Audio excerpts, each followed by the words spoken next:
Hey, everybody, and welcome back to another episode of Bulletproof Selling. This is Sean Rhodes, the Chief Sales Sergeant here at Bulletproof Selling and author of the book Bulletproof Selling, a guide for systemizing sales on the battlefield of business.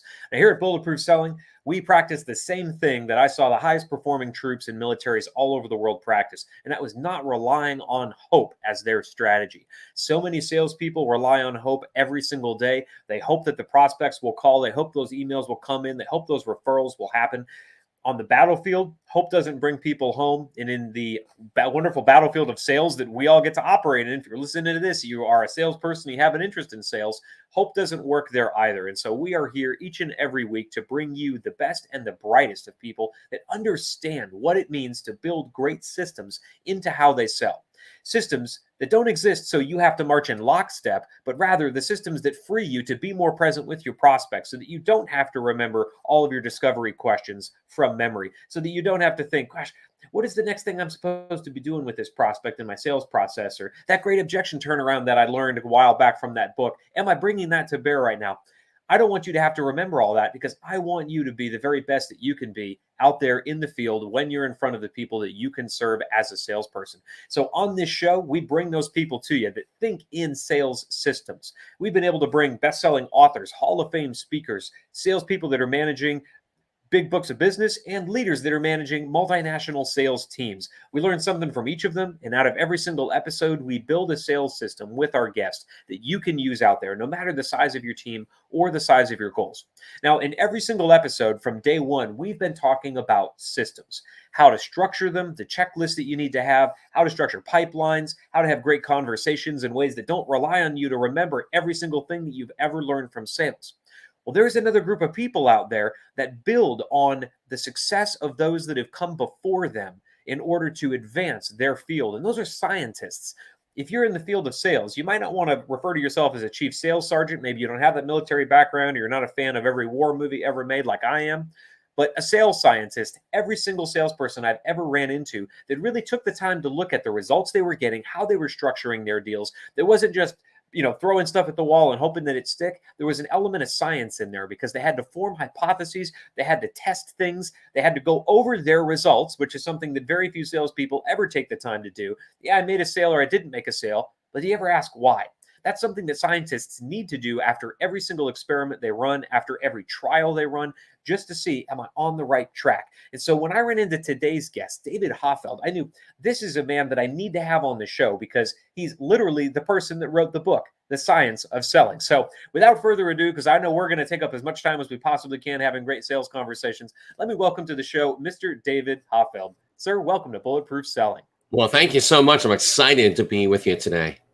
So, David, talk to us a little bit about your background, the journey that you went through, because I don't run into too many salespeople that are forward with how they incorporate science into what they do. And of course, you've been able to do that not only for yourself and your own team, but you go out there and train other teams in how to use the science of selling. So take us down that path that got you into this position. Yeah, for me, I think it all starts when I was about 10 years old. My mom gave me a copy of Dale Carnegie's classic book, How to Win Friends and Influence People. And I remember just being mesmerized by this book. I mean, I saw how influence could be predictable. And so that whet my appetite. Many years later, then I graduated with a master's degree, and I was looking for a job, what I thought would be very short term. And so I thought naively, I'm sure I could sell something, make some money. I had done some presentations throughout my schooling and was good at that. And so I thought I'd just get into sales for a little bit. And as I got into sales, I fell in love with this profession. And I saw what had really captured my attention as a 10-year-old child with Dale Carnegie's book. I saw it being lived out every day because as salespeople, we are professional influencers. Influence I define as guiding people and taking what you say seriously and then be willing to act on it. And that's what we do as salespeople. So I fell in love and I said, well, I want to get better at this thing called selling. How do I do that? And as I went through different sales trainings, I just started applying what I had learned throughout my master's degree, looking at real scientific research. So looking at disciplines like social psychology, communication theory, cognitive psychology, neuroscience, behavioral economics, looking at Nobel Prize winning ideas of how our brains form decisions. And I was just trying to apply it to improve my own sales. And I did. And then I started teaching others. And I found that when you base how you sell on real, verifiable science, it takes the guesswork out. And what are we trying to do when we sell? Well, we're trying to guide people through their buying process to really serve them. Well, how does that buying process occur? With science, we don't have to guess. Now we can be predictably effective. And so I began to just devour scientific journals early into my sales career and apply it to selling. I saw such results, and I just became obsessed with it. I mean, it was a problem actually on the evenings and weekends. What was I doing? I'm reading journals and trying to apply it to selling. And many, many years of that, I was able to really revolutionize how I sold, and I've taught it to companies all around the world, written some books about it. And I find it's so empowering to know that there is a way we can truly serve others by aligning how we sell with how they buy. And science tells us definitively. So we don't have to guess. We don't have to hope, like you mentioned earlier, for success. We can be predictably effective. And that's the power that science brings, not just to every part of our life, but also to selling. And so you mentioned science, and I know a lot of the salespeople that are out there listening right now are thinking to themselves, "Well, David, I'm tracking metrics, as many metrics as I can track, because that's a rabbit hole that you could probably hire a mathematician to do for any salesperson on the planet, because it can get that complicated. I'm already doing that. So what does science have to give to me that would make it worthwhile for me to do things differently in how I sell? How can it help me predict behavior? How can it help me predict my own behavior, my own questions, my own responses, how I turn around objections, all the things that I need to do as a salesperson? How can science help me?" It's an important question, because often in the world of sales, we have used that term science. I've documented it from over 100 years ago.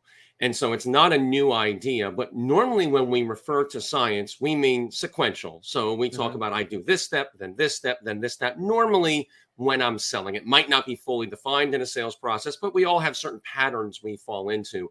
That's not what I'm talking about, because the problem with trying things out through trial and error is that's an expensive way to learn, right? Yeah. Because in sales, you don't have a lot of room for error. Meaning, if you try a couple different sales methodologies and you go, at the end of giving each one 6 months, you say, boy, that second one definitely worked the best. You're probably out of a job by that point because the other two didn't, right?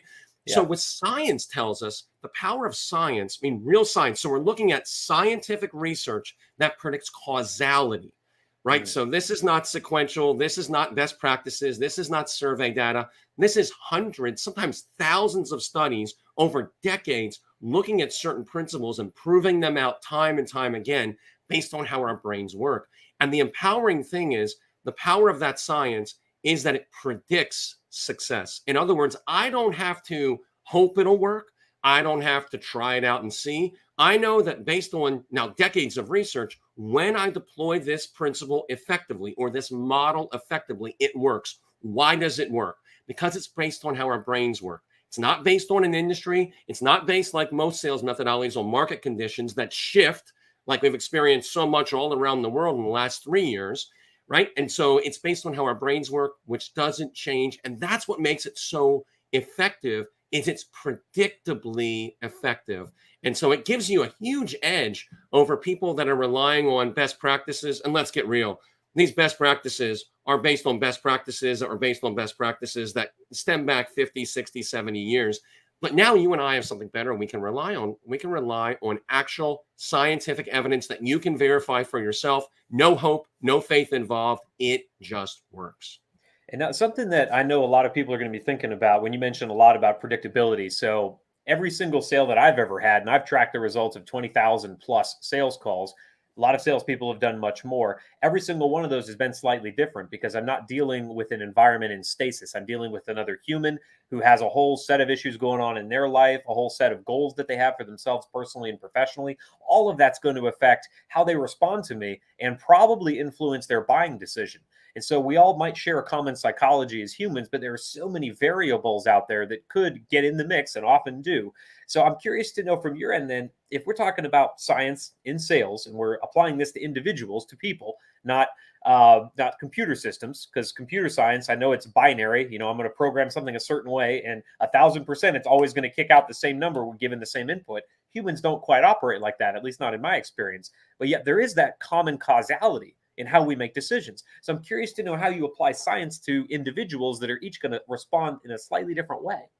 Well, there's so many ways we can do it. So there's a couple things. Number one, there's principles that generate influence. So how is influence created? In other words, if you think about all the times when we've been sold to, and let's say you hear a product presentation or a service presentation from one salesperson, and you go, I'm not really that interested in it. The way they engage with us, it doesn't create the desire to buy.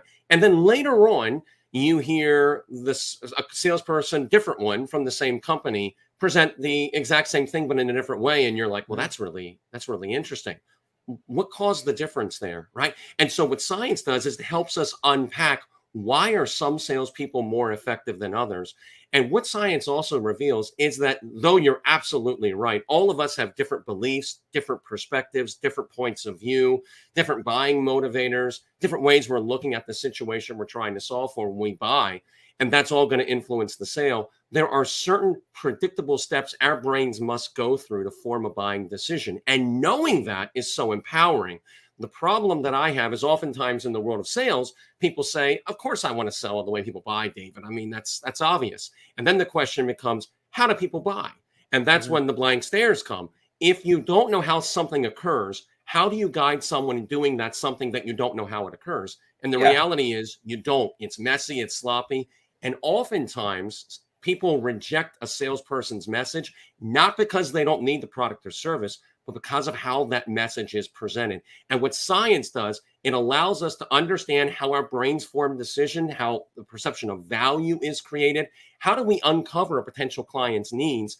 And then it allows us to leverage that in our favor. And most importantly, we do all this not so much to sell something, but to serve someone. In other words, if I can understand how your brain works, what matters most to you, and I can present it in that way that's aligned with what you care about, you're more likely to buy, which is in your best interest and also mine. Whereas let's say you need my product or service, but I come in and present it in ways that you say, it doesn't really resonate with me, and you disqualify me immediately. What have I done? I've done a disservice to you. And so that's what science allows us to do, is to focus on how our brains buy, how we form decisions, and align how we sell with that. And I'm sure in the science of selling, in both of your books, you probably cover multiple areas of the sales cycle, if not the entire sales cycle, from how do I find prospects to what do I do to research them to how do I reach out, how do I drive those meetings, how do I present value, everything that we need to do as salespeople, especially if we're taking something from cold lead all the way to new client within our organization, within our companies. So I'm curious to know then, where do you see salespeople relying on hope probably more than they should throughout that process? Because you could apply science to any area of the sales process. You've touched on presentation a whole lot, and maybe that's it. But I'm just curious to know, where do you see salespeople just really leaning into hope when it's screaming in your mind, if you applied a little bit of science to that, you wouldn't have to hope at all? Yeah, most of the ways when you ask people, why do you sell the way you do? And whatever they say, but you keep digging and you say, well, really, why? And you get to the root of the issue. And usually it's very narcissistic. In other words, it sounds like this. This is how I would want to be sold to. Or the guy next to me, he sells this way. He's killing it. So I just copy him. Or this is what really resonates most with me about my product or service. So that's kind of what I highlight. The problem with that is it's all seller centric. And what I just, and that's the foundation of the majority of sales methodologies out there. When you dig down into why do you sell the way you do, it really gets to, well, this is what I feel most comfortable with. It really, I enjoy it. The problem is you're not the one writing the check, right? You're not the one buying. And so we want to be buyer centric. Now, what does that mean? We'll cut right to it. It means how I sell should be based on how their brain works, what their perspective is. So I want to be really attuned. In other words, what I think is most important about my product or service, maybe that's not the number one thing for them. Maybe it's a second or a third. So I want to find out what matters to them. What are they, what's their priorities? And then really align how I sell with it. And not only that, but what the science tells us is how do I present that in a way so it resonates with them? So it encompasses all parts of the selling because it's bigger than selling. It's about how do I influence another human being? Because that's what we're trying to do in sales. And also, how does the brain form a buying decision? And that's where I think the biggest breakthrough that I've seen with the science is really understanding, what am I trying to accomplish when I sell? Well, I'm trying to help someone buy. How do they buy? And that's where the conversation usually starts, because I believe And I think the evidence bears this out overwhelmingly. The most effective way to sell is to stop focusing on selling. It's to start focusing on buying, because that's our goal. And too much of the time, we're looking in a mirror trying to sell, and you're not going to be effective doing that. You want to look at your buyer and using that lens of science, which isn't that complex. I mean, we make it simple and fun, and it's easy to learn. But when you learn just a few of these models, it's a game changer. Into something you mentioned earlier, when you don't get the sale, you can find out why. Because those win-loss analysis, like you mentioned, are extremely powerful. But the problem is no one wants to do them. Why don't they want to do them? Because they don't know why they lost the sale. They didn't have the funds, or it wasn't a priority. They're just guessing. And why do you think that? I don't know. I just do it. I got that sense from them. I got that feeling. Right? Yeah. They don't know. They don't know. So there's also frameworks you can use if you know how a buying decision occurs, where did that breakdown happen? That tells you why you didn't get that sale. And then what do you focus on in your sales process? That area. How do I focus in that area? That's going to naturally strengthen sales. So the science, it's an absolute game changer. I'm passionate about it just because I've seen the results that it gets. I mean, it takes people who are struggling in sales and makes them rock stars, because it cuts out 20 years of trial and error, and it lets you be effective today. And it's interesting you mentioned that it's exactly what we've seen sales systems do for salespeople as well. Now we're probably, coming to the same destination from different paths, but the idea being senior salespeople, because I get to study people like you, they've been selling 30, 40 years. I follow them around for a day. I do a ride along. I see them visit multiple prospects, and they have the same conversation with just about each of them in the same predictable ways. And then I ask, well, what is your sales system? And they tell me, I don't know. I just learned how to do this over 30 or 40 years, right? Well, if you can take that simple process, figure out how to apply it to another salesperson, suddenly we can all begin getting at least marginally better results, if not massively better results. And this is exactly what we noticed coming out of the military. So we were trying to take these 18, 19-year-old kids, think like junior salespeople, and get them really successful because the stakes were really high. And not just you didn't make the sale, it's you didn't come home. So they wanted to make sure as many people got back as possible. So they would give them the systems that they learned worked. So they didn't have to try to reinvent the wheel on the next mission. Just like I know you and I believe salespeople shouldn't have to reinvent the wheel on the next sales call, which is why there are these processes, why these systems exist. So you and I are going to conduct a bit of a heavy lift on today's system, but I think we're going to handle it in stride. So I'd like to systemize the way that we use science to affect buying decisions. All right. Now, when we talk about building systems, every new system, just as I know you believe every new process in a sales cycle, removes hope just a little bit more until finally you're using those frameworks, those methods, those processes, like the words that you mentioned, so that we can get a better outcome at the tail end, have more fun, and serve more in the process. So when we talk about trimming hope away from the sales strategies, being from the military, all about acronyms. I know science is heavy on acronyms too. We use the acronym TRIM, trimming hope away. So the T in TRIM is the trigger element. Now, if I'm systemizing the way that I leverage science to affect or influence or serve more in helping my customers make buying decisions, when do I need to trigger this methodology, this system inside of my sales cycle? Is it before I'm even reaching out and I'm culling my prospects, determining my high priority ones, or is it when I'm in that conversation mode? I've driven that meeting. Now I'm finally face to face or ear to ear. When do I need to trigger a system where now I can leverage science to affect buying decisions? Yeah, it's a great question. Right from the get-go. So you want to go in with this model. You mentioned systems. In science, often we use the word model, but you can use them interchangeably. So we want to lay that over. What are we trying to accomplish? How do we want to engage people? So let me give you kind of the foundational model, because I've been teasing about how our brains make buying decisions. There's a lot of factors that influence perception, which we can talk about. When we look at, though, what am I trying to accomplish in the sale? Let's get right down to it.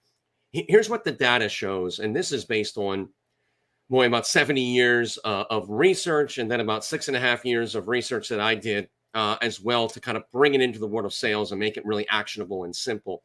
There are certain commitments that our brains must make for us to be able to say yes in a buying decision.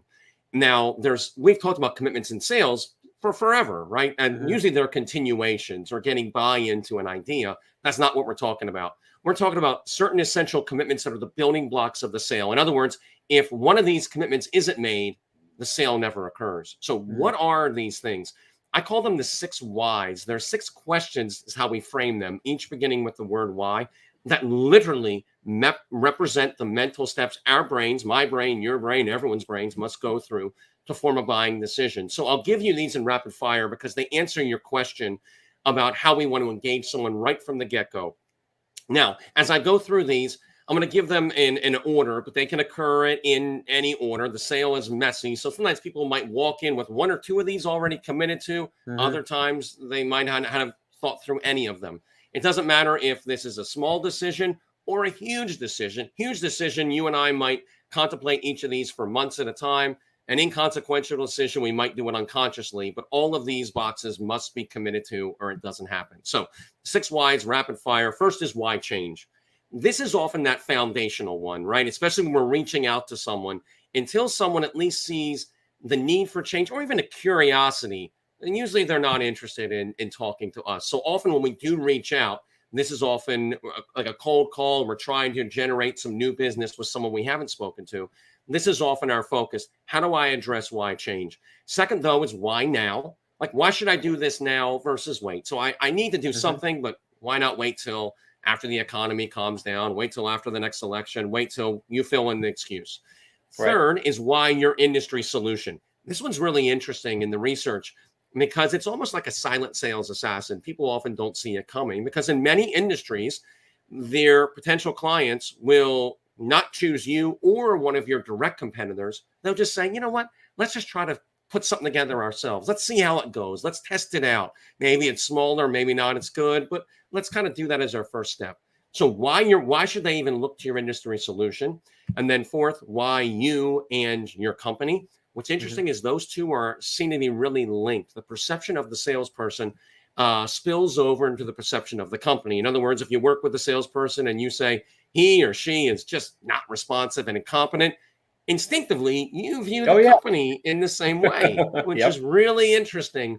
And then fifth, why your product or service? Why is that the right one for them? And the last one is why spend the money? In other words, often there's a limited amount of funds. Why should I invest in what you're offering versus something totally unrelated? So you're selling A, B, and C, but I also need new machines for my factory. Why should I invest in what you're offering versus those machines? Totally different sale, but I only have so much money. Why is yours a better way to spend those funds than that? What's really fascinating is a couple things real quickly. Those 6 commitments, if one of those doesn't happen, sale never happens. The buying decision breaks down. What's also really interesting is that breakdown and lack of commitment there. What does that create in the sale that we notice? Usually it's an objection. So in other words, when you get an objection, what's causing that? There's a lot of silliness in the sales literature about this, but what is it? It's a breakdown in the buying process. Because unless someone's brand new to sales, when someone gives you an objection, they're saying, I'm not going to buy, and this is the reason why. That's what they're verbalizing in the objection. Well, what's inspiring that? A lack of commitment to one of those things. So I bring all that up because when you organize how you sell around what are you trying to accomplish, I want to obtain those 6 commitments. I want to get them to say all of those things are committed to. When I do that, I'm guiding them through their buying process. And so I'm aligning how I sell with how people buy, which increases success for them, success for me. Everyone wins. And it gives me a roadmap.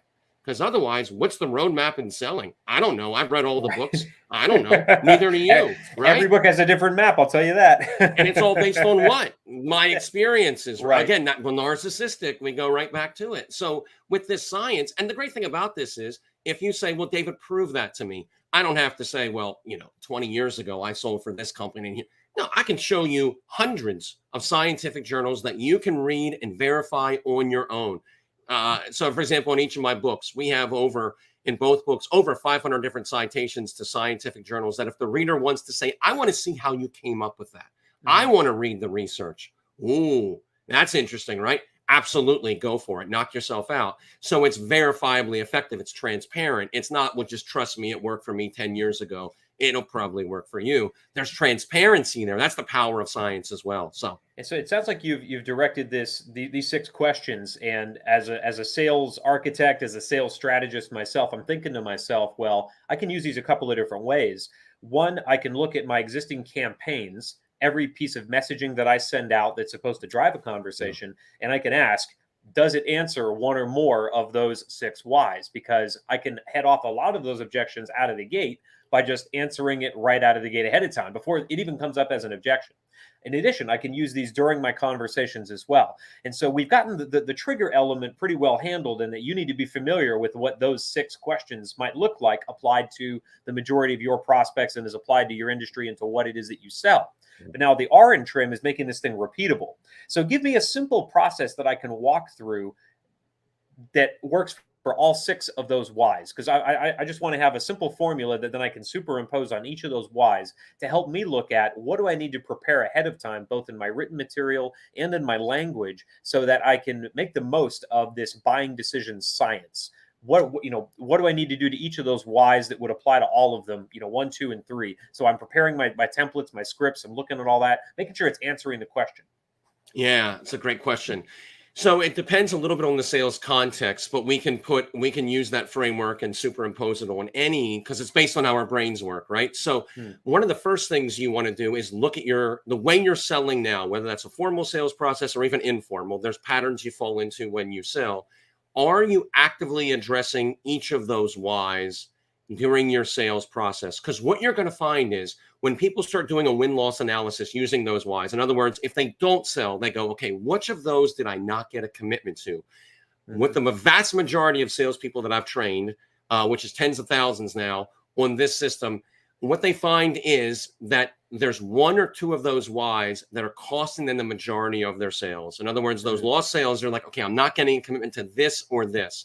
And then that allows you to say, okay, how am I currently addressing that? Am I currently addressing that? And then you collaborate on how do I make that stronger? And depending on the why, there's a lot of things that we can do. But you start asking different kinds of questions then, right? And that's the goal, is that, to what you said a little earlier, which I think is an important point, this science isn't just a body of knowledge. It gives you a different way of thinking about the sale. You start asking different questions.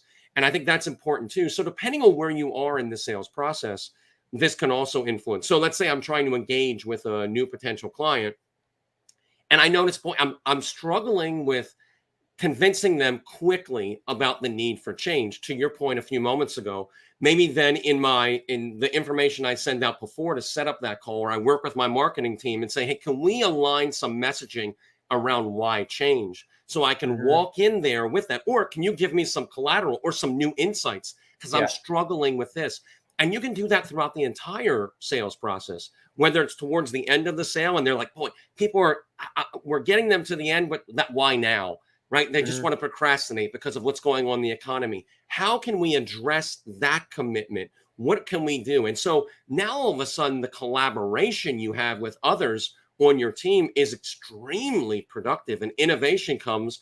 And when you do apply what you're asking these questions, and when you apply the answers, it instinctively helps you get more better and confident at selling, but it also, more importantly, helps people make that buying decision, because it's challenging now to make a buying decision. There's a lot of great survey data that shows buyers are struggling with that. And so the more we can help them through that buying process, the more successful we'll be, the more successful they'll be. So I'm looking at the things that I send out before the meeting, the things that drive the meeting, all the way from, I don't know anything about you except you're a name and you work for a company that I could probably do business with, all the way to driving the meeting. And when I'm in the meeting, I need to have those 6 whys addressed, because if I haven't addressed it earlier, or they've forgotten about it, which happens in a lot of cases. Yes. I sent you a page and a half on that, but I lost in the email. Your assistant walked in and had another fire for you to put out. You never ended up reading it. So I'm going to have to readdress it now in person. I need to know how to do that. And then, of course, as we get closer to when the sale is actually made, and I've seen this happen as well, multiple objections can reappear. Because they didn't get addressed right the first time, or they've forgotten again. So we need to have a couple of different areas of our sales cycle prepped for each of those 6 whys. So we've got making this thing a trigger element. We need to understand the whys, the repeatable bit for each area of our sales cycle. Now, the I in trim is making this thing improvable. And you touched on it already, but you can dive a little deeper if you like. How do we actually look at our sales and ask, all right, which of those 6 whys were we not addressing? And how do we build that into something that closes that gap earlier on in our sales process, so we quit losing sales for that reason? What is your insight into how to improve how we're leveraging our whys? Yeah, that's a vital question. And that's one of the biggest takeaways from these whys is you can have rapid improvement. You don't have to wait months or years or decades. You can do it very, very quickly after a few lost sales. So even it makes you anti-fragile, right? Because even when you lose, you get stronger and you're more Yeah. likely to win in the future, which is key with these whys. So doing that win-loss analysis and then using the whys as the framework for it. And that I found is the missing piece in win-loss analysis is how do I determine why they didn't buy and what do I do about it? And most of the time, the conversation dies pretty quickly once we start asking those questions. But with the whys now, I have a framework that I know is accurate and allows me to accurately assess, okay, where did I not get commitment? And as I mentioned, you're going to find that there's a couple of those whys that are costing you the majority of their sales. Where do I address them? How can I improve in that area? And you start doing that. And then you can collaborate with your sales manager or other colleagues. And you say, okay, how are you addressing that? What are you finding with these whys? And maybe oftentimes salespeople in the same sales team, one might say, boy, for me, it's why now? That's where I'm losing 53% of my sales is lack of commitment there. Another might say, well, for me, it's why change. Oh, that's interesting. So what are you doing for why change? Yeah, what are you doing for why? And we can learn from one another, and collaboration then isn't something that we just have to do to check the box because the boss said we got to collaborate. And what's the point of any of this? Now we're asking these questions that guide us in improving. And again, it's that different way of thinking. These frameworks help us be accurate. We don't have to guess our way to success and like we talked about with trial and error, it's just such an expensive way to learn. And so that's why this framework is so powerful. And as you mentioned, I think it's a really good point with a longer sales cycle, right? So you might go into a sales call saying, okay, on this next call, why I'm focused on is why me and my company. And that's the why this call is all about. And let's say I've already gotten commitments to why change and why now. They've already made that. But let's say it was 3 months ago. They were out of town on vacation. We couldn't connect then. So it's been a while. When I get into that call, the first thing I want to do is, let's go over what we talked about last time, just to make sure we're all on the same page and nothing has changed. Last time, and I want to confirm why change, why now? Has anything shifted? Let's say it hasn't. Then I'm going to go right into, so every call, it's not, well, what am I going to talk about now? I used my PowerPoint last time. I don't know what I'm now you have an agenda and you have an objective. Right. Yeah. So how are you doing? Yeah. What's going on with you? You guys have any, all this nonsense? No, I want to focus on which of the whys have I got commitment to, because that's the next step in that buying journey for them. And when you have that perspective, it allows you to be so strategic, which is aligned with kind of what you said earlier, is being very focused and intentional throughout every stage of the sale. And then it gets into, now, how do I execute on these whys? How do I live this out? But that framework tells you where you're going. And that's a big piece of the puzzle, because now we have the top of the puzzle. Like, we know, okay, this is supposed to be a road. Okay. Otherwise, we don't know really where we're going. And so we're just bushwhacking through the woods, essentially. Otherwise. Exactly. Yeah, exactly. I love it. So we've got then a trigger, making it repeatable, improvable. Now the final M in trim is making this thing measurable. Because if I'm asking salespeople to do something different, that's going to take a little bit more time on the front end, maybe a little more tracking throughout, I need to make sure that it's justifiable. Now, a lot of salespeople will say, great, if I'm selling more, then the system must work. But you and I know that there are a lot of different factors that could play into a successful sale, not just we made the sale. I just like you, I'm a sales scientist. I want to know why that happened, to your point of your 6 whys. Right. So we found in the military then that they're leading and lagging indicators for success.